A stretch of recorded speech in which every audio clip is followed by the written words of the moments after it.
Bom dia a todos e obrigada por aguardarem. Sejam muito bem-vindos à apresentação dos resultados do terceiro trimestre do ano Safra 2024-25 da Raizen S.A. Esta videoconferência está sendo gravada e o replay poderá ser acessado no site de Relações com Investidores da companhia, ri.raizen.com.br, e no canal do YouTube da Raizen. Para escolher o idioma de sua preferência, basta clicar no botão Interpretation através do ícone do globo na parte inferior da tela e escolher entre inglês ou português. Após, você poderá escolher mutar o áudio original. To choose your preferred language, simply click on the Interpretation button through the globe icon at the lower part of the screen and select either English or Portuguese. After that, you can choose to mute the original audio. Destaco que o vídeo da apresentação será em português com tradução simultânea em inglês. Informamos que todos os participantes estarão apenas assistindo à videoconferência durante a apresentação e, em seguida, iniciaremos a sessão de perguntas e respostas, quando mais instruções serão fornecidas. Antes de prosseguir, aproveito para reforçar que as declarações prospectivas têm como base as crenças e suposições da administração da Raizen diante das informações atualmente disponíveis para a companhia. Essas declarações podem envolver riscos e incertezas, tendo em vista que dizem respeito a eventos futuros e, portanto, que dependem de circunstâncias que podem ou não ocorrer. Investidores, analistas e jornalistas devem levar em conta que eventos relacionados ao ambiente macroeconômico, ao segmento e a outros fatores que podem fazer com que os resultados sejam materialmente diferentes daqueles expressados nas respectivas declarações prospectivas. Estão presentes hoje os executivos da companhia: Nelson Gomes, CEO, Rafael Bergman, CFO, e Felipe Casali, diretor de Relações com Investidores. Gostaria agora de passar a palavra ao Sr. Felipe, que dará início à apresentação. Por favor, pode prosseguir.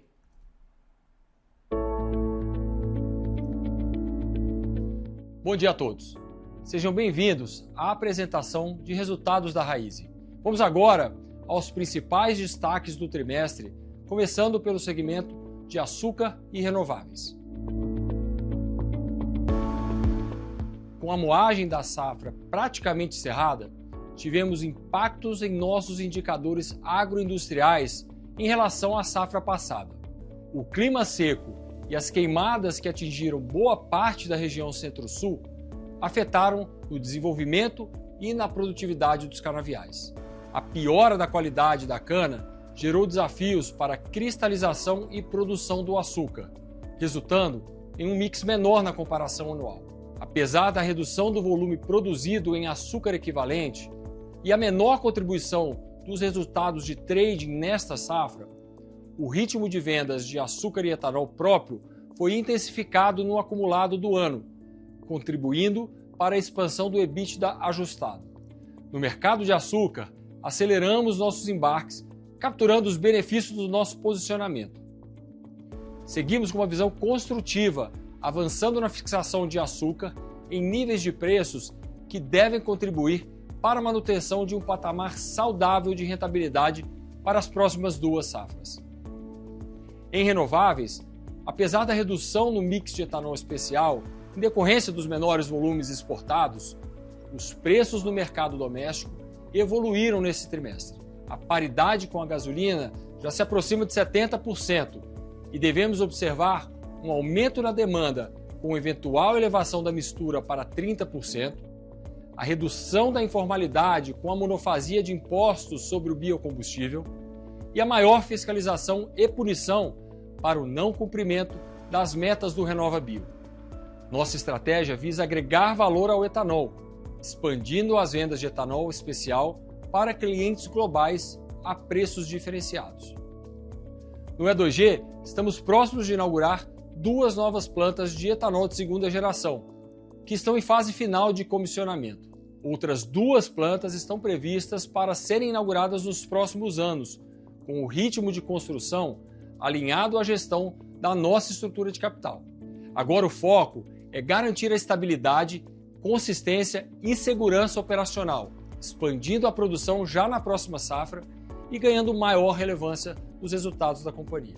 Em energia elétrica, a movimentação dos preços compensou o menor volume cogerado devido à redução da disponibilidade de bagaço nesta safra. Agora vamos aos destaques de mobilidade. Estamos fortalecendo nossas operações de distribuição de combustíveis, priorizando a centralidade da nossa rede Shell e dos nossos clientes, para sustentar um nível saudável de rentabilidade, tanto no Brasil quanto nas operações na Argentina e no Paraguai. Nas operações da Latam, este foi mais um trimestre de resiliência. Nós expandimos a rede de postos Shell e os volumes vendidos em relação à comparação do ano anterior. A nossa gestão eficiente de suprimentos e comercialização manteve margens saudáveis no negócio, agregando resiliência à dinâmica do mercado.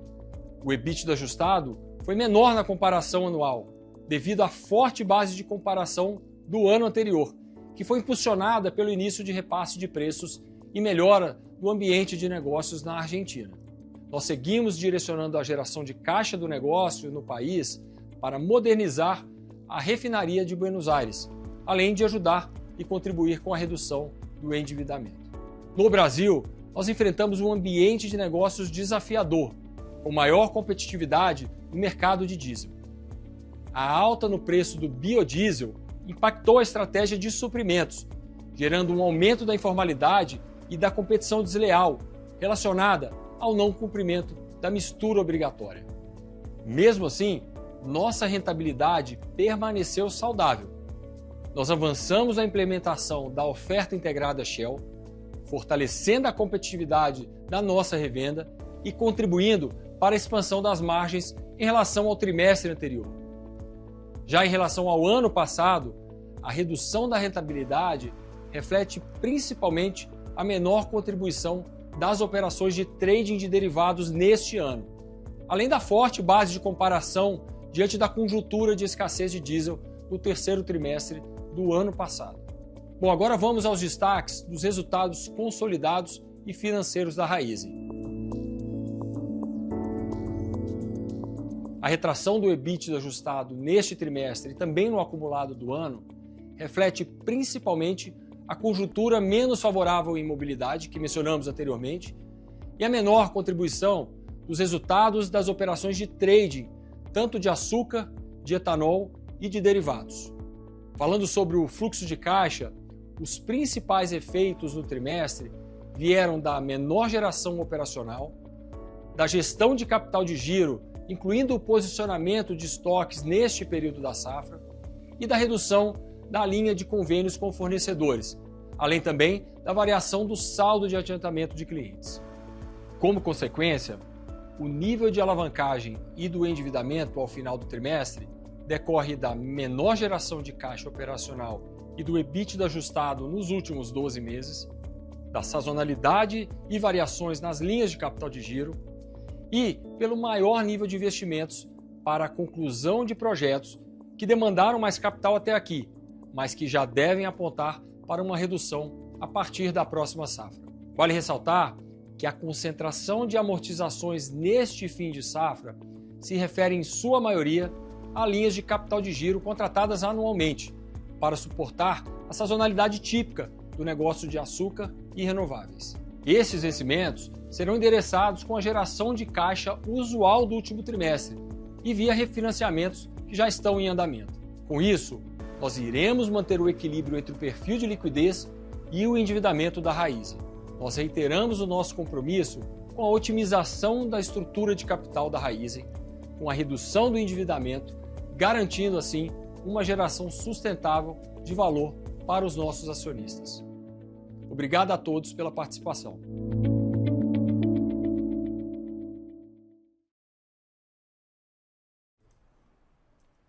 Antes de darmos início à sessão de perguntas e respostas, passo a palavra ao CEO, Nelson, para suas considerações. Pessoal, bom dia, bem-vindos ao call de resultados da Raízen. Obrigado pela participação aí de todos. Antes da gente seguir para a sessão de perguntas e respostas, eu gostaria de fazer alguns comentários iniciais, falando um pouco mais sobre esses primeiros 90 dias aqui, desde que nós chegamos aqui à Raiz, tá? Eu acho que a história da Raizen, ela vem se dividindo ao longo do tempo em alguns ciclos. E é importante a gente reconhecer esses ciclos e destacar algumas características de cada um deles.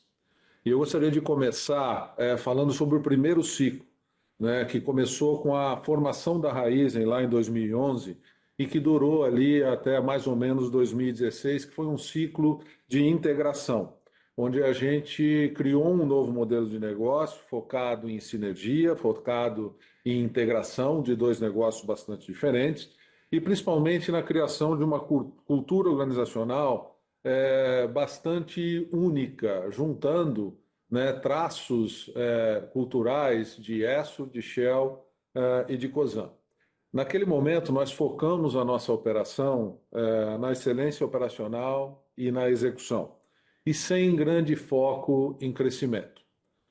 Quando a gente passa para o segundo ciclo, e a gente já começa a ver nesse ciclo que começou lá em 2017 e que durou até o ano passado, 2024, a gente vê um grande ciclo de crescimento, né, que passa pelo IPO em 2021, mas que basicamente foca numa diversidade muito grande de aquisições que complementaram o nosso portfólio. E aí eu cito algumas aqui como exemplo, né, nós adquirimos a operação da Shell na Argentina, no Paraguai, depois nós adquirimos lubrificantes, fizemos a joint venture com o Grupo Nós, fizemos Pale, fizemos Tonon, fizemos a aquisição da Biosev, também expandimos o nosso negócio de power através da aquisição da Gera e da WX. Além das aquisições, nós entramos em novas frentes de negócios, como, por exemplo, o E2G e o biogás,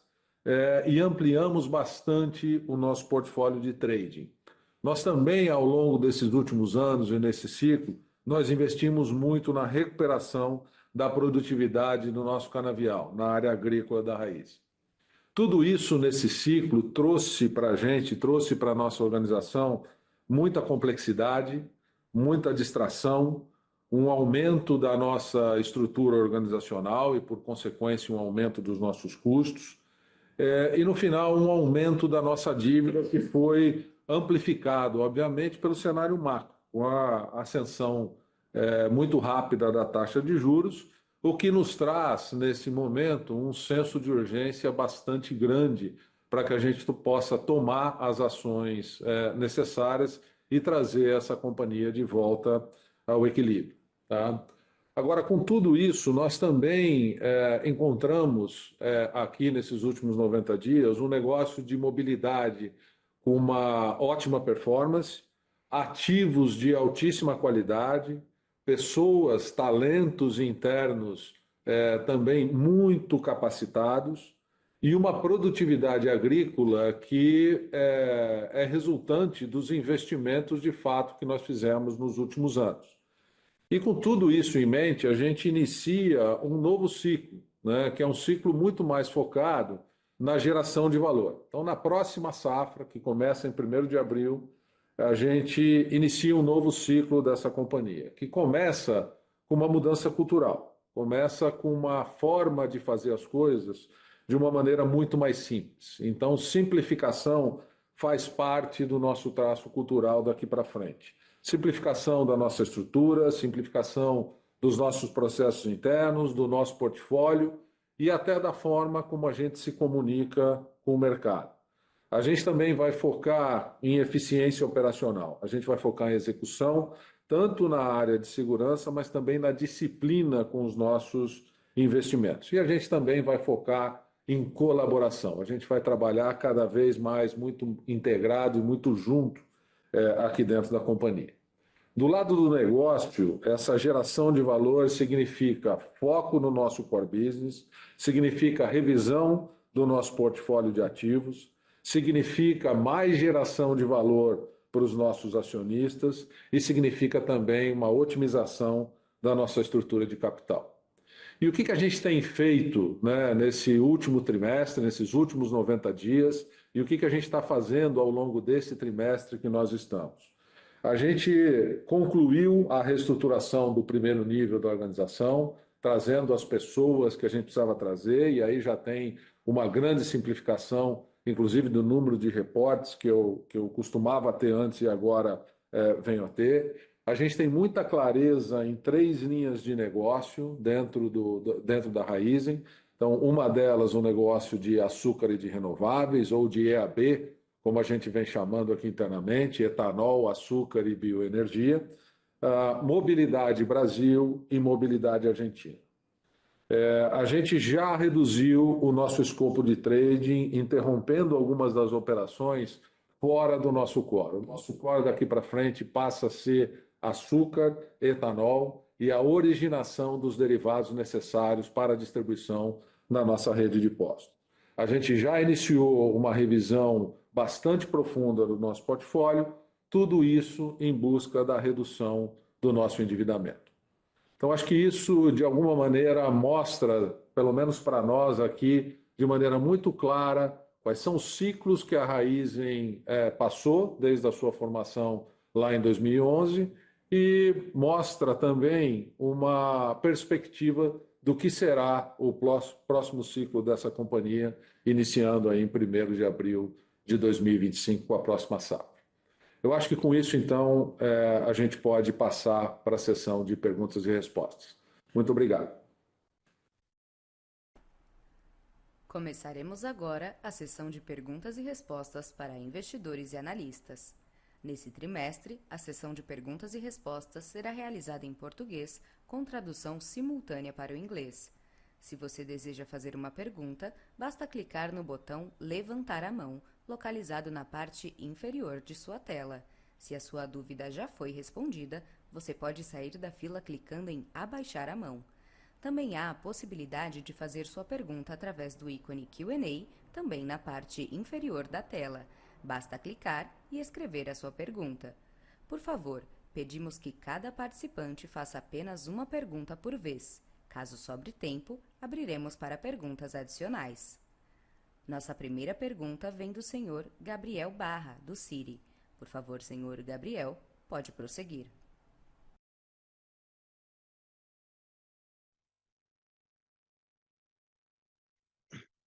Olá, pessoal. Nelson, Bergman, Casale, obrigado por pegar minhas perguntas. Na verdade, uma só, né? Eu acho que vou talvez focar aqui talvez num ponto talvez mais importante aqui da discussão.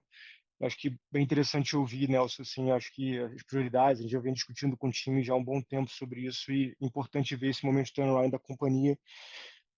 Acho que o principal ponto aqui que eu gostaria de entender, eu acho que acaba envolvendo muito a questão da alavancagem da companhia, né? Que eu acho que é o grande foco de vocês hoje, ajustar a estrutura de capital. Acho que no momento mais difícil, né, de juros mais altos, serviço da dívida aumentando, acho que você já falou bastante aí sobre a estratégia e como que vai ser feito isso dentro da companhia daqui para frente. Eu queria ouvir de você, acho que 2 pontos. Acho que o primeiro, qual o timing disso, né? Quanto tempo a gente deveria pensar aqui nesse processo de turnaround, quanto demoraria para acontecer esse processo e como a gente deveria olhar a dívida daqui para frente, né? Acho que olhando hoje para a alavancagem da companhia, parece uma alavancagem um pouco mais alta, né, do que vocês se sentem confortáveis. Você falou sobre venda de ativos, sobre corte de custos, sobre voltar meio que um back to basics aqui da companhia daqui para frente. Mas com esses juros mais altos, a gente olha para a companhia num cenário um pouco desafiador na geração de caixa. E olhando até para a valuation da própria companhia hoje, o próprio desinvestimento talvez não traria no curto prazo, dependendo do tamanho, dependendo do valuation, a alavancagem para o nível ideal. Então, se você pudesse falar um pouquinho mais sobre isso, como fazer essa alavancagem voltar para o nível ideal, e qual nível vocês se sentiriam confortáveis, né, no ano que vem, isso ajudaria muito. São esses pontos. Obrigado. Oi, Gabriel, Rafael aqui. Obrigado pela tua pergunta e suas considerações. Acho que esse é uma jornada aqui que começa agora no início do ano safra de 2025-26, como o Nelson comentou. Acho que as prioridades estão bastante claras, né? Então, um foco muito grande em eficiência, simplificação. Eu acho que tem uma questão aqui também da gente reconhecer que o ponto de partida dessa jornada é um ano particularmente duro, conjunturalmente falando, né? A gente teve aqui um impacto severo climático afetando aqui a nossa atividade agrícola. Então, a gente vai ter aqui o efeito ao longo dessa jornada, tanto de uma recuperação operacional, como também do resultado das iniciativas de eficiência e de revisão de portfólio que o Nelson comentou. Revisão de portfólio, obviamente, é algo que a gente faz, a gente está fazendo aqui de uma forma bastante diligente, né, para garantir que a gente vai ter, no caso da decisão de venda de ativos, o valor adequado dos ativos. A gente tem bons ativos no portfólio, então a gente vai buscar aqui o melhor valor para eles.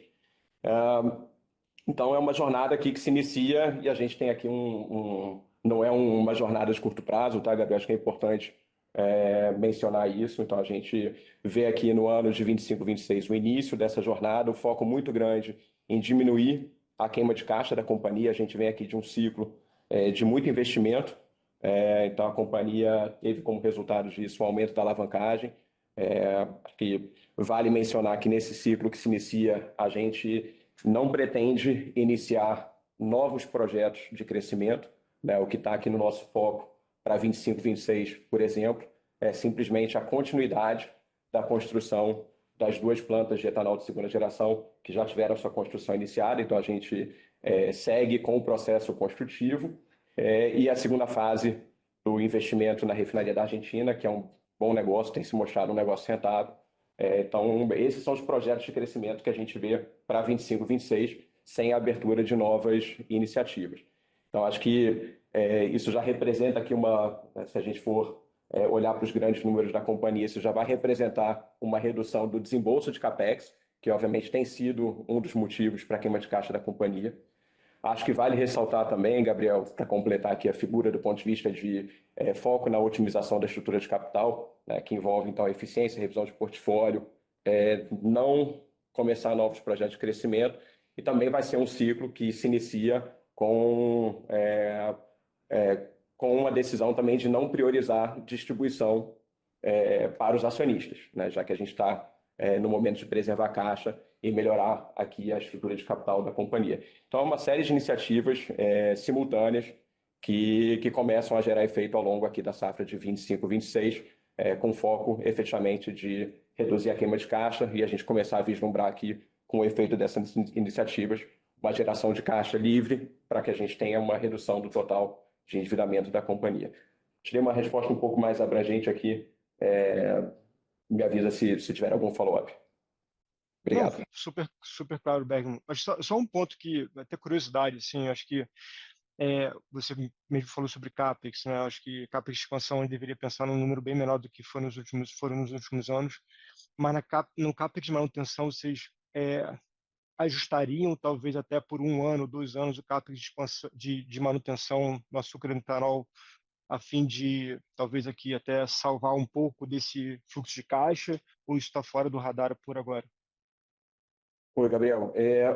Assim, a gente entende também decisões do passado que geraram consequências não desejadas aqui em termos de produtividade. Então, acho que a resposta para a sua pergunta é não, a gente vai manter o patamar de CAPEX recorrente no patamar saudável aqui para a gente ter a segurança e a produtividade dos ativos do jeito que eles estão. Então, isso vale para ambos os negócios, tanto negócios de etanol, açúcar e bioenergia, e também o negócio de mobilidade, que a gente vai preservar, né, o tamanho do negócio, com a segurança do negócio e a produtividade. Obrigado, Gabriel. Super claro, obrigado, pessoal. Nossa próxima pergunta vem do senhor Matheus Enfeldite, do UBS. Por favor, senhor Matheus, pode prosseguir. Bom dia, Nelson, Rafa, Casali, obrigado pelo tempo. Eu queria focar talvez quase que eu follow da pergunta anterior, mas por outra perspectiva. Se a gente pegar os números do mercado, sim, o mercado tem uns 14 bilhões de reais de EBITDA para a Raízen, olhando para frente, com um CAPEX de 10 e com uma dívida líquida que fica aí nos 40 bi com adiantamento de clientes, uma taxa de juros de 15. são 6 bi por ano, então 14 menos 10 menos 6, o mercado espera que a companhia consuma quase que recorrentemente 2 bi de caixa por ano, sem contar impostos, sem contar custo financeiro, outros custos financeiros, né? E daí, na nossa visão, são 3 caminhos, acho que o Barra abordou bem na pergunta para 3 caminhos, mas na nossa cabeça são 3 aqui para virar esse jogo. O primeiro é ganhar eficiência em OPEX e em CAPEX, e parece que vocês têm andado bem nisso já nos primeiros 90 dias de gestão, mas queria entender quanto que desse custo que vocês tiveram de melhora de OPEX, ele vira efetivamente geração de caixa, talvez olhando para 25, 26, né? Porque a gente só viu o lado ruim disso no resultado, a gente não viu como isso vira caixa do lado positivo para o ano que vem. O segundo ponto, acho que tem desinvestimentos, que vocês já abordaram bastante na pergunta anterior, então vou focar menos aqui. E tem o potencial aumento de capital, acho que saíram algumas notícias como ventilado pela mídia, que dependendo do tamanho pode ser uma bala de pirata, sabendo que hoje vocês precisam cortar a dívida de maneira relevante para ficar no 0 a 0 naquela continha que eu falei que o mercado espera. Então, só para finalizar a pergunta, se tem algum ponto aqui que vocês acham que o mercado está com uma expectativa muito errada, se tem uma melhora de OPEX e de CAPEX que pode surpreender positivamente, que já dá para passar alguma ordem de grandeza nesse sentido, e como é que vocês imaginam que esses 3 caminhos podem destravar valor para a companhia, talvez colocar um pouquinho de mais visão para 25 e 26. Obrigado. Oi, Matheus, é Rafael aqui, obrigado pela tua pergunta. Acho que o direcional do que você colocou, né, sem colocar novos números aqui para o mercado, acho que o direcional que você colocou é o desafio que a gente está enfrentando e aí as ações correspondentes para enfrentar esse desafio. Então, sim, a gente está trabalhando aqui nas iniciativas de eficiência que tendem a beneficiar tanto o lucro operacional, né, o nosso EBITDA, mas também o próprio CAPEX, né? A gente tem oportunidade de buscar eficiência no nosso CAPEX. Então, no final das contas, o que a gente está olhando é o total de benefício caixa que a gente pode ter com as iniciativas de eficiência.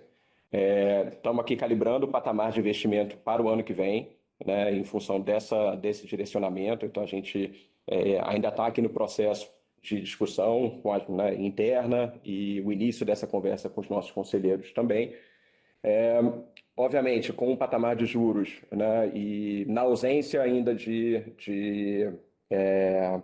procedimentos de caixa de desinvestimentos, a gente tem aqui ainda um desafio de caixa para o ano de 25, 26, por isso também a decisão da gente intensificar aqui a jornada de revisão de portfólio, que é isso que pode trazer, além das ações de eficiência, um alívio de caixa, né, e de endividamento mais no curto prazo, e aí vai depender muito das decisões que a gente tomar e o horizonte de tempo para que a gente implemente essas decisões de forma que gerem valor para os acionistas. Tá? Eu acho que, para não deixar sem comentário, você mencionou sobre especulação sobre aumento de capital. O que a gente pode dizer é que, nesse momento, a gente está focado aqui no nosso dever de casa, né? Tem bastante coisa para a gente fazer nessas vertentes que eu comentei. Então, acho que é um momento agora da gente organizar realmente a casa para a gente entregar essas eficiências, essa mudança de estratégia, essa mudança de cultura, enfim. Então, acho que esse é o momento nosso antes de pensar em outras alternativas aqui, tá bom? Obrigado, Matheus. Tá certo, obrigado. Nossa próxima pergunta vem da senhora Monique Greco, do Itaú. Por favor, Monique, pode prosseguir. Oi, pessoal, bom dia. Nelson, Rafael, Casale. Rafael, vou fazer uma pergunta sobre CAPEX, né? Você está falando muito de buscar eficiência em CAPEX, né? Redução de CAPEX dentro de casa também. Nesse contexto, como que foi a cabeça para a tomada de decisão de continuação das 2 plantas que estão em construção, das plantas de A2G que ainda estão em construção? Assim, existe a possibilidade, a companhia considera a possibilidade de eventualmente parar esses projetos até atingirem um nível de otimização maior da estrutura de capital? Um pouco a cabeça sobre a decisão de continuar. E se você puder, na sua resposta, citar o quanto vocês esperam de CAPEX ainda nessas 2 plantas, seria muito legal. Obrigada. Oi, Monique, obrigado pela tua pergunta. Acho que assim, a gente chegou aqui na companhia faz 3 meses e a gente revisitou todos os projetos em andamento, sem dogma, né? E inclusive os ativos aqui de E2G que estão em construção, né? Então, talvez para deixar mais explícito aqui, né? A gente tem 2 plantas que estão atualmente em processo de comissionamento, tá? Então, com a expectativa de entrar em operação em breve. E a gente tem outras 2 plantas que já estão em processo de construção, em diferentes estágios e também com grau de contratação de equipamentos e serviços. E olhando para essas 2 plantas em construção, não seria uma decisão que geraria valor a gente interromper no meio do caminho a construção dessas 2 plantas. Vamos lembrar que o etanol de segunda geração ele segue sendo uma oportunidade importante aqui para a companhia. São ativos aqui, essas plantas, na maturidade, vão gerar um caixa que vai beneficiar a companhia. Agora, também a gente reconhece que, consistente com o que eu comentei na resposta aqui para o Matheus, não é o momento da gente iniciar novos projetos, né? Acho que esse é o momento da gente digerir o portfólio que a gente herdou aqui nesse início de terceiro ciclo, tomar as decisões de desinvestimento para os ativos que a gente concluir que não tem tanto fit para o portfólio, eu tenho mais valor para um terceiro do que para a gente. Reforçando aqui, a gente não tem a intenção, nesse momento, de iniciar a construção de novos ativos. Obrigado, Monique. Oi. Se eu puder só, você consegue dar para a gente uma estimativa de CAPEX para essas 2 plantas em construção? Quanto falta? Monique, acho que ordem de grandeza e não tudo, agora no ano de 25, 26, a gente tem ainda um CAPEX estimado para essas 2 plantas da ordem de 1.6 bi. Obrigada, Rafael. Obrigada, pessoal. Obrigado, Monique. Nossa próxima pergunta vem da senhora Isabela Simonato, do Bank of America. Por favor, senhora Isabela, pode prosseguir. Obrigada, bom dia, Nelson, Rafa, Felipe. Obrigada pelo call. Vocês têm falado, né, bastante sobre eficiências internas. Eu acho que uma das linhas é trading, né? Parece que tem um downsize importante aí de como o trading é visto dentro da companhia e parece também que isso é capaz de liberar bastante working capital, né? Bastante investimento. O que são os low-hanging fruits aí, talvez que vocês tenham identificado nesses últimos 90 dias dentro da companhia, que seriam capazes de liberar eficiência, de liberar capital e ajudar um pouco nesse processo de geração de caixa orgânico, né? Acho que em linha com as outras perguntas, passado o cenário macro adverso, baixando juros, baixando o custo da dívida, mas o que consegue trazer a companhia para os trilhos, né, do ponto de vista de geração de caixa com esses 3 core business? Acho que isso que eu queria explorar um pouquinho mais. Obrigada. Oi, Isabela, Nelson aqui. Eu vou começar aqui, se o Rafa quiser que ele complementa. Eu acho que em eficiências, quando a gente olha de uma maneira mais generalista, não tem uma bala de prata, tá? Tem oportunidades no negócio de trading, como você exemplificou. A gente pode sim, estamos fazendo isso, reduzindo o nosso escopo e focando o escopo de trading, como eu comentei aqui, em açúcar, em etanol e na originação competitiva dos derivados que a gente precisa para distribuir através da rede de postos. Então, a gente está saindo de uma série de outras atividades de trading que a gente acabou entrando nos anos anteriores. Então, tem oportunidade aí sim. Com isso, tem uma redução de estrutura que é importante, não só em trade, mas nas áreas de back-office. Eu acho que tem muita oportunidade de integração, tem simplificação das nossas linhas de negócio.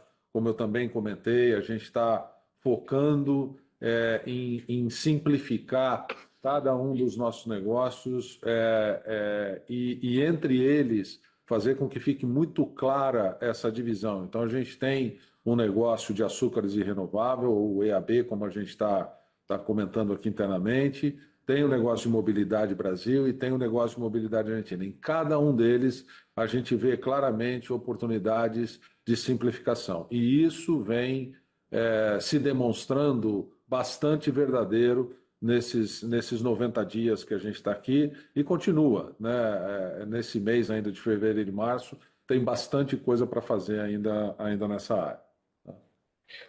Isabela, eu vou complementar aqui o Nelson. Assim, a gente, obviamente, vê aqui a repercussão dessas decisões de trading, talvez para deixar mais explícito como é que a gente enxerga essa atividade. Trading tem o potencial e o histórico de agregar bastante valor aqui para as nossas operações, que a gente chama de operações core, né? Então, seja na maximização do valor dos produtos que a Raízen produz, né, justamente aqui açúcar e etanol, e também numa originação competitiva, né, dos derivados que a gente precisa para a distribuição dos combustíveis aqui nas nossas operações. Então, o trading é uma operação importante para a gente. Agora, em retrospecto, acho que a gente tomou decisões que ampliaram o escopo dessa atuação para além do que é a agregação de valor da forma como eu comentei. Então, o momento pelo qual a gente está passando é um momento de simplificação para garantir que a gente dê foco, né, naquilo que gera mais valor. Então, só para deixar claro que trading é um contribuidor relevante. Obviamente, não é todo ano que trading dá um resultado satisfatório, até o histórico da Raízen ele é bastante positivo, mas esse ano, como a gente vem comentando, não tem sido um ano bom para trade, mas a gente pretende sim ter atividades de trade mais compatíveis com aquilo que gera mais valor aqui para o nosso negócio. E aí, de forma geral, quando a gente olha para assim, o negócio da Raízen como um todo, então a gente tem aqui um negócio de açúcar, etanol e bioenergia, um foco bastante grande na eficiência, na produtividade, e também eu acho que com a revisão de portfólio, eventualmente a gente sai desse processo, né, com a melhor parte desse portfólio, do ponto de vista do que tem mais sinergia aqui para a gente, sendo melhor operado. Um negócio de distribuição de combustíveis, que é um negócio que tem sido bastante satisfatório. A gente tem um time muito bom, uma rede logística, né, ativos de infraestrutura e uma marca que são muito fortes, então a gente consegue alavancar valor desse negócio. E, naturalmente, a Argentina, que é um investimento com o qual a gente está bastante satisfeito, o time está operando muito bem aquele ativo, então ele segue tendo aqui um potencial de geração de valor relevante aqui para a companhia. Tá bom? Obrigado, Isabel. Obrigada. Nossa próxima pergunta vem do senhor Tiago Duarte, do BTG Pactual. Por favor, senhor Tiago, pode prosseguir. Olá, bom dia, Nelson, Rafael, Felipe, bom dia a todos, bom falar com vocês. Eu queria voltar na abertura do Nelson, né, falando dos ciclos da companhia e trazer um dos ciclos que você mencionou, Nelson, sobre esse último ciclo de investimento forte em trato e renovação de canavial, né? E queria ouvir um pouco de vocês, como é que vocês qualificam esse último ciclo é, em luz dessa queda da moagem e da disponibilidade de cana, e sabendo que foi um ano bastante atípico do ponto de vista climático e com as queimadas, né?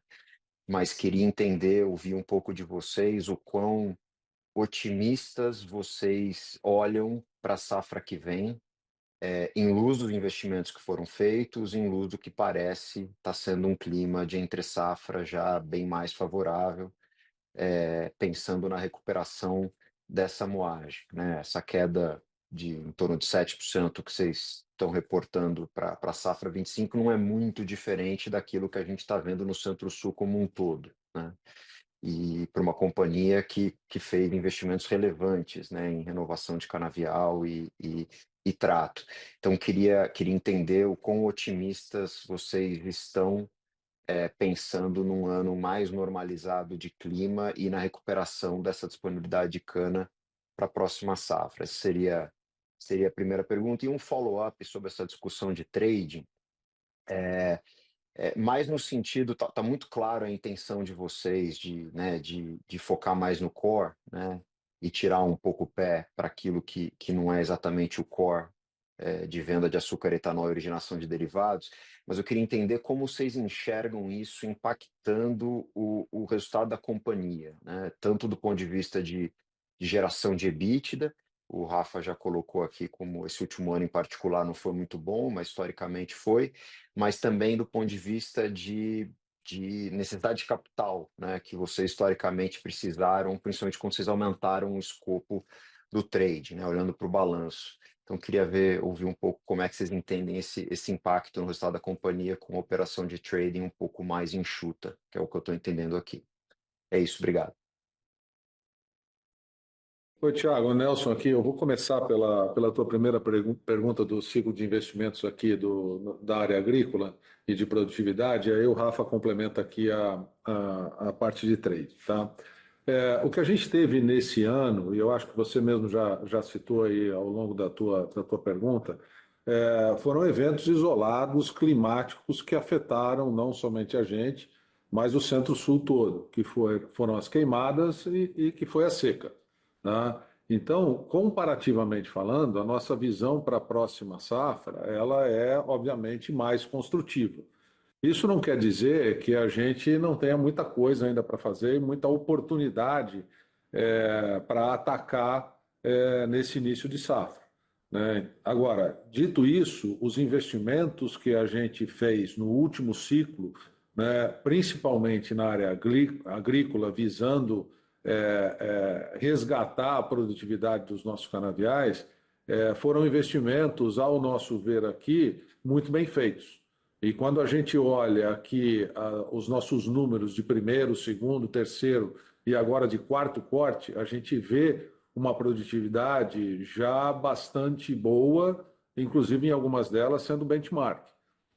Então, isso traz para nós a indicação de que o investimento foi bem feito, no lugar adequado, no montante adequado, e até por isso a gente tem a intenção de manter o nosso capex recorrente, porque a gente não quer repetir, né, erros do passado. A gente já reduziu o capex recorrente há alguns anos atrás e a gente sofreu essas consequências. Então, esse é um caminho que nós não vamos seguir. Então, a visão é construtiva, ainda que a gente tenha bastante coisa para fazer.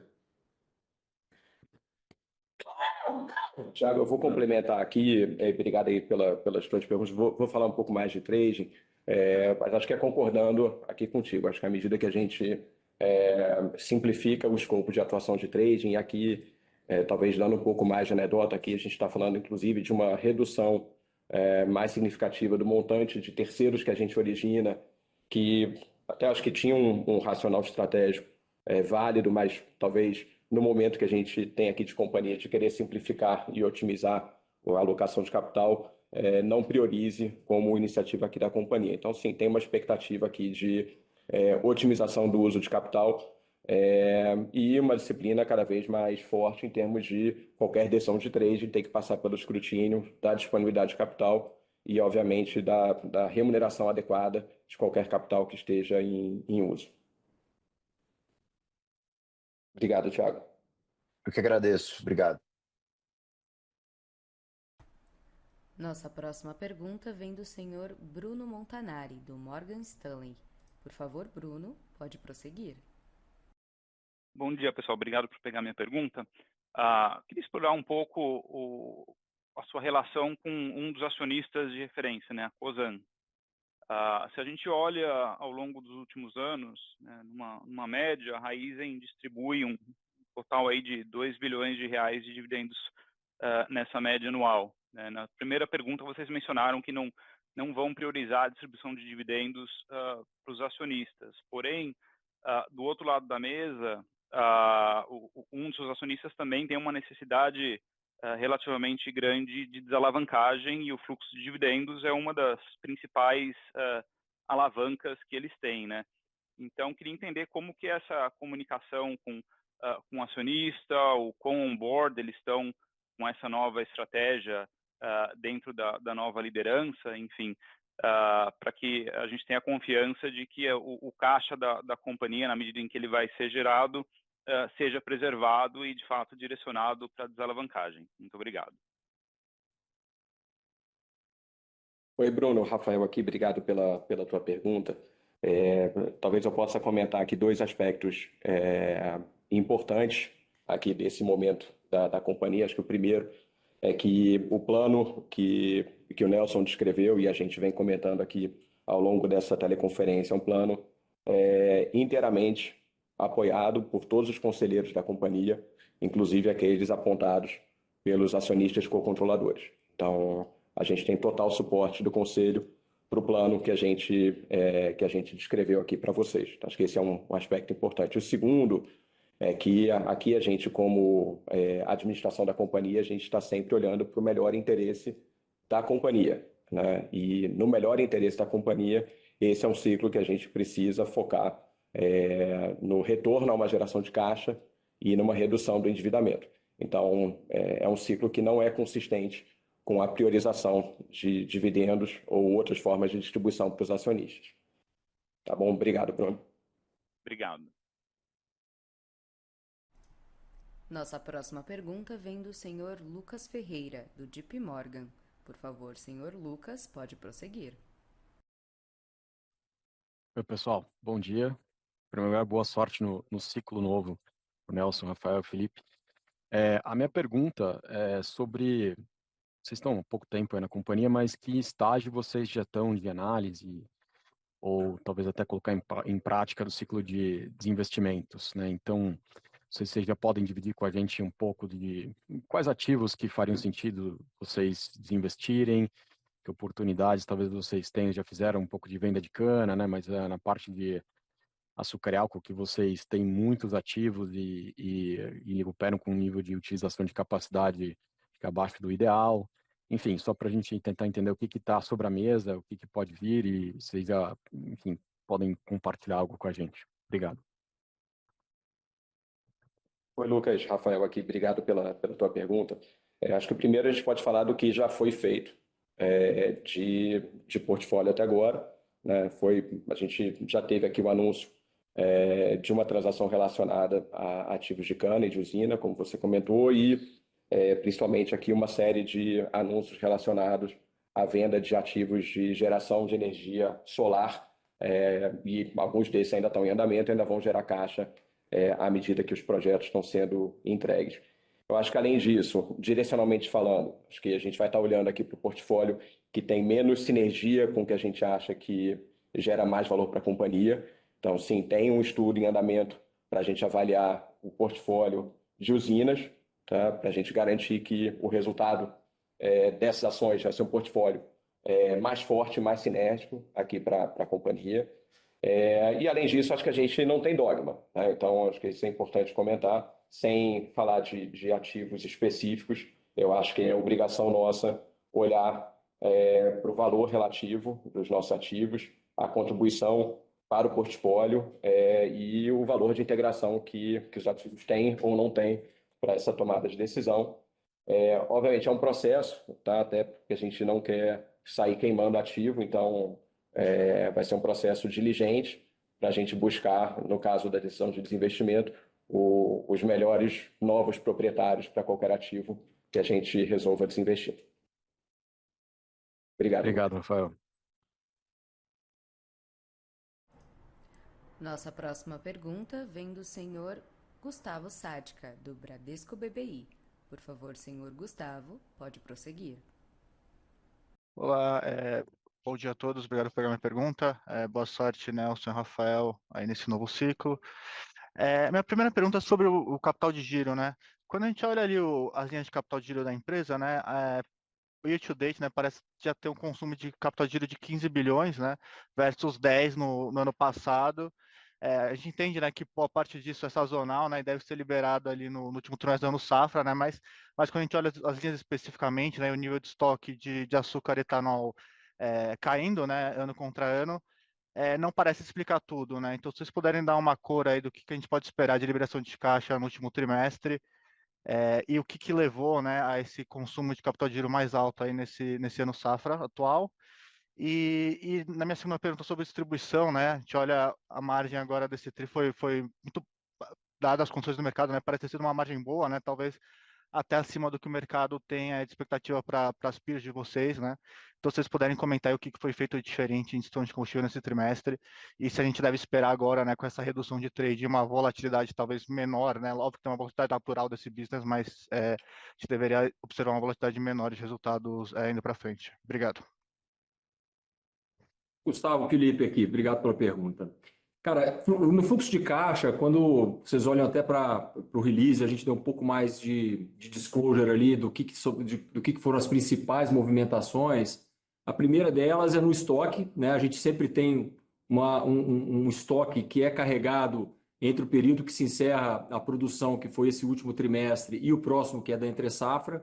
Neste ano especificamente, a gente até acelerou um pouco mais as vendas entre o primeiro e o terceiro trimestre da safra, então tem um balanço um pouco mais linear entre os trimestres, então tem uma concentração menor, mas ainda assim tem a posição de estoques, que geralmente a gente acaba fazendo as entregas, os embarques e vendendo neste último, né, trimestre da safra, de janeiro a março, então esse é um dos efeitos que tradicionalmente vocês veem impactando o capital de giro.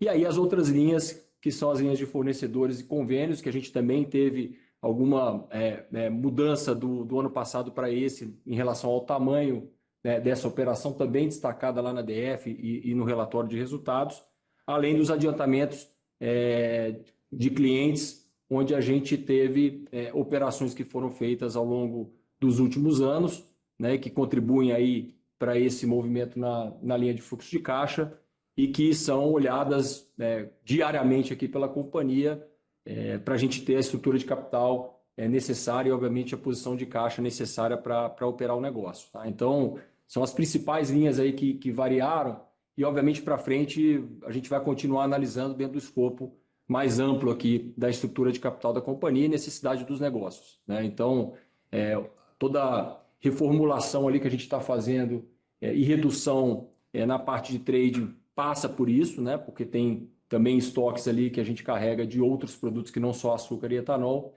e isso também visa reduzir um pouco a volatilidade para frente do balanço. Tá? Então, é a análise que a gente vai olhar para frente também de todas as opções da companhia, num espectro mais amplo aqui da estrutura de capital.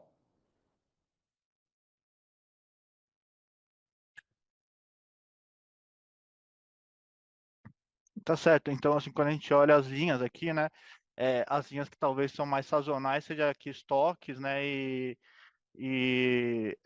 acho que mais estoques, né, acho que as outras linhas talvez então não deveriam esperar, né, uma redução, uma liberação de capital de giro grande, pelo menos no curto prazo, certo? É isso, é isso. Acho que teve uma pergunta também sobre as margens de mobilidade, né? Isso, exatamente. Sobre mobilidade, a gente teve um trimestre ainda bastante impactado no diesel. Vocês viram a competitividade do diesel bastante afetada pela movimentação, principalmente dos preços de biodiesel, e isso impacta em aumento da informalidade por conta de alguns players que não fazem a mistura regulamentar, né, o que está na lei. E isso tira a competitividade dos players que, obviamente, jogam dentro das regras do jogo. E a gente acabou perdendo um pedaço ali de mercado de diesel, como vocês puderam ver, por conta desse aumento da informalidade. Mas, ainda assim, a gente conseguiu ver na ponta um aumento da nossa rentabilidade. Vocês viram as margens evoluindo no sequencial do ano.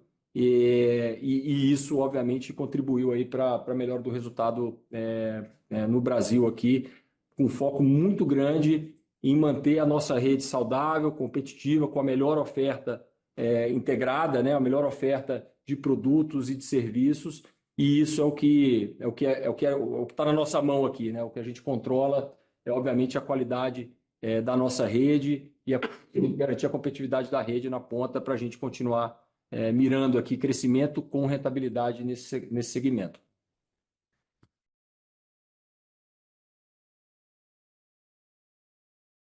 Obrigado.